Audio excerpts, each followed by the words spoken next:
So ngayon, mga palangga, binalikan ko ang pulburon test ni Kuting. Okay?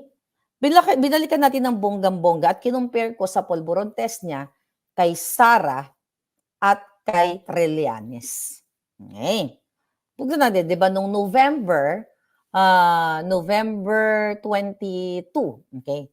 November 22 of 2021, 'di ba, inilabas ang resulta ang pulburon test ni Kuting at pasikreto niya iyon, pasikreto siya na pumunta sa St. Luke's ba? Hindi natin alam kung pumunta ba siya, pinadala ba niya yung kanyang urine sample. You know what? Hindi ko to nasalansan. Of course, ako ay supporter niya. Ba't ko sasalansanin nung time na yon? So wala akong ginawa kundi papuri ng papuri. Pero dahil lumabas na nga ito, mga kababayan, etong ano na to, itong tawag dito, itong papel, okay? Yung pinakita ko sa inyo from the PDEA in 2012, mga kababayan, binalikan ko ang report. So, nung binalikan ko, yung test result ni Kuting, yung pulburon test niya, ito yon, may copy available naman yan, di ba? Tinignan ko. Inisa-isa ko yan, palangga. Inisa-isa ko. So, ang date niyan, dito kayo mag-focus, mga kababayan. Dito kayo mag-focus sa transaction date time.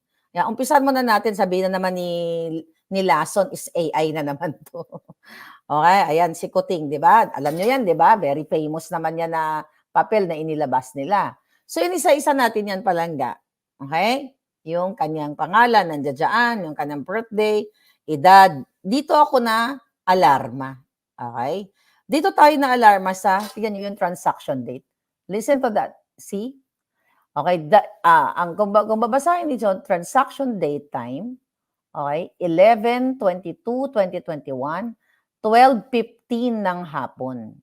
Pansinin nyo, okay, report date time, 11/22/2021, 12:17:54. So almost mahigit lang siya ng what? 2 minuto. Okay? 2 minuto. So, when you say sa medical term, you know that, mga palangga, di ba? Pagdating dito sa pagkukuha ng specimen, ibig sabihin, yung transaction date from the time na kinolect etong specimen. Di ba? From the time na kinolekta yung specimen, ang oras ay alas 12:15, mga palangga. Okay. Alas 12:15 ng hapon, kinuha itong, itong result na ito. Ngayon, mga kababayan, 12:15. Tapos ng 12:17 ay natapos na. Natapos na, mga palangga. Ganon ba kabilis? Okay, kikolektahin mo yung specimen, i-encode mo yung data, yung information niya, lahat. Diba? Lahat yun may proseso yung pagkuha ng test. So, 2 minutes lang. Tapos na kaagad. May result. So, ano yun? Pagbigay, syempre, yung doktor niyan or medtech o whoever the person na nag-test sa kanya, hindi naman yan ng magaganon ka. Dapat 2 minutes tapos na. Sabi may collection of data and specimen nga. So, umabot lang ito, mga palangga, ng 2 minuto. 2 minutes from the collection of the urine ni Kuting. Di ba? Urine. Ang tanong, umihi ba si Kuting? Na-discuss na natin doon. Pinapasok ba siya doon sa clinic na yon, sa St. Luke's, na walang intervention? Or, actually, maraming possibility kung naiisip ko. Pwedeng kumuha, kasi mahilig naman sa sachet ng pulburon, pwede may dala siya ng plastic ng ice candy na nakalagay yung ihi, kunyari, ni kung sino man, ihi ng kapitbahay niya, nakalagay dito, tapos ibuhos niyo doon sa container kung saan niyo nilalagyan ng specimen. Pwedeng ganon. Pero, mga palangga, maraming possibility. Pero 2 minutes lang, nung time na yon, hindi na-overlook natin lahat yon. Kayo mga dilawan, na-overlook nyo. Wala yatang nag-discuss about it. But ganun pa man, compare natin si Inday at yung kay Trillanes. Okay, ito mga palangga, ayan yan kay Kuting yan, hindi yan AI. Sasabihin na naman nila Son AI. So, kinuha ko yung kay Inday. Okay? Ito si Inday ay anong date to? Test kit din yung method ng testing niya. This is 2021. Magkasunod lang pala sila ni Kuting. Okay, this is Inday. This is Inday. Okay? Yan yung kay Inday. So, kay Inday, transaction date niya is 11/24. Nakita niya?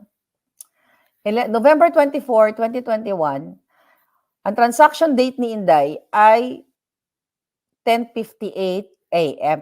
O, sinumiti niya yung, ano na yun, yung specimen niya, urine. Okay?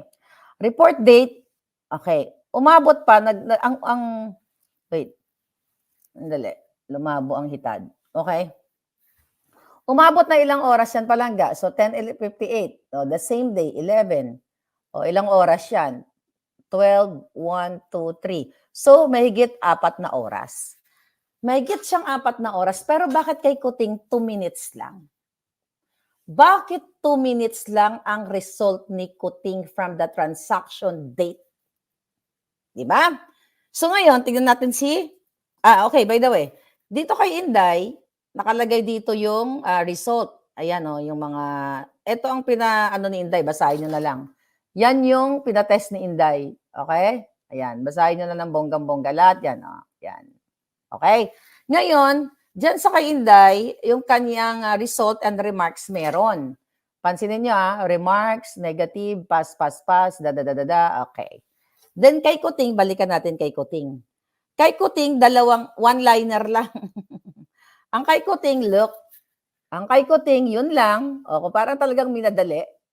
At wala siyang remarks kung pass ba. Basta nilagay lang dyan, negative.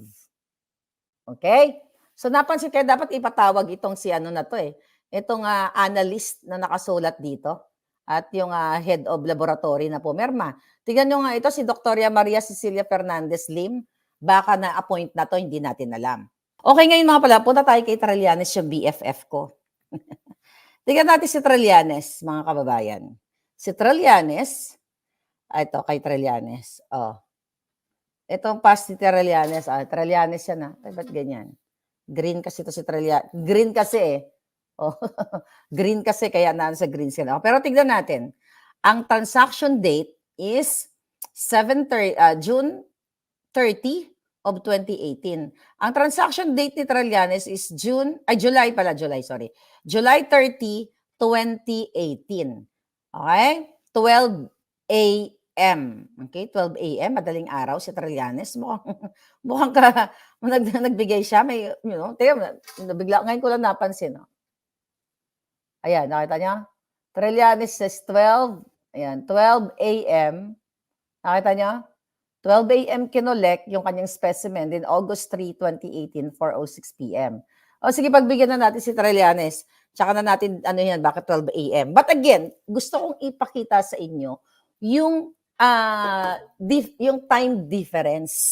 Okay? Kung kailan sinubmit yung specimen ni Kuting at itong mga taong ito, katulad ni Trillanes, katulad ni Inday Sara, at iba pa.